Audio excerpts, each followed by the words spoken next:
Diamond Matt channel, welcome. Regular viewers to the channel probably thinking, fuck me, he's making a new video, first time in ages. And I'll tell you how long it's been. I've got patrons to say thank you to, going right back to the 9th of December. It's now the 18th of January, so thank you for your patience. I appreciate all the patrons. If you become a patron, you get immediate access to all the full instructional guides and all that, but just, I'm not uploading often enough, so the only thing you've got to wait for is your shout out on the next upload. So apologies to the new patrons, do appreciate you, and yeah, thanks for your patience. So right, Holly Dagliesh, Jess Backman, Jim Ramzu, I think that says, my writing's bad. Sane, then we got Rachel, Margonin, Rachel Doxy, Sarah, Alexandra Cook, and Arlene. Thank you very much, guys. So this sapphire, any gemstone really, before you even start working on it and judging the shape and dimensions of it to know what you're going to do with your metalwork, really study it. Study all the girdle, the facets, really get to know it. If there's any damage on it already, you want to mention that to your customer before you touch it, really, because you could get the blame for it, even though if you just carried on working with it, you give it back to them, and then they found the damage, you might get blamed for it. So before you do anything, find out what's going on with the condition of the stone all around, and then also really look inside it. There's like a little discoid type inclusion in here. You see that? That's in the stone, little discoid type. You get little air bubbles and stuff in these stones. They get lasered and heat treated and stuff. You've got to be really careful with them, because you could heat that up and it could crack if there's a little bubble in there, or if it's been heat treated or radiated and stuff, they can change colour after heating.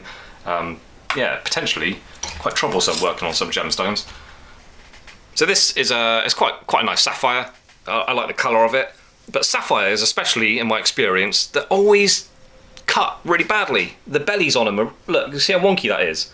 Ideally, that's in the middle, and it makes life so much easier when you're making a mount for a stone and it's all cut nicely. This one was really quite troublesome. Look at it from there.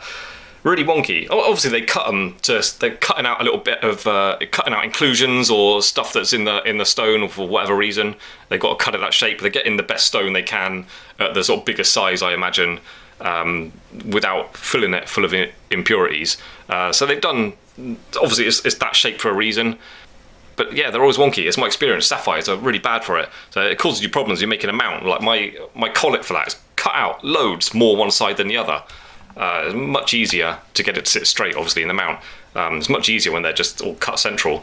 This is an amethyst. I was inspired to do a video about making mounts for badly cut stones. Not an expensive stone.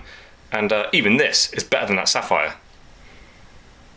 It's a bit wonky there. The facets are all really bad on this stone. It's going to be a problem to make a collet for that. So I was going to do a video on showing you, sort of giving you a bit of help on making a mount for a wonky stone if you're having trouble yourself.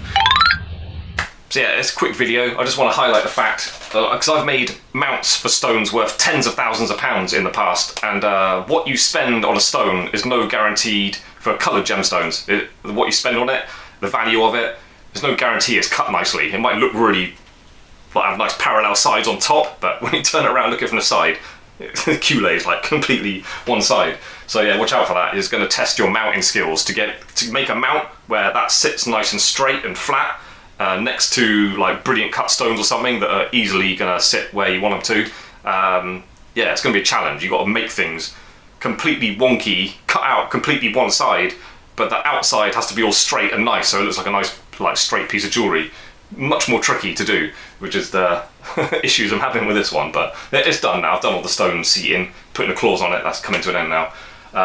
So anyway, yeah, I just wanted to highlight that about gemstones, and sapphires especially. I seem to think, my experience is, they seem to be worse for it than other types of gemstones. Like tourmalines are normally cut nicely. Tanzanite, I can't really remember any particularly mad wonky ones I've worked on in the past. But sapphires nearly always cut really badly, underneath at least anyway. So yeah, watch out for that.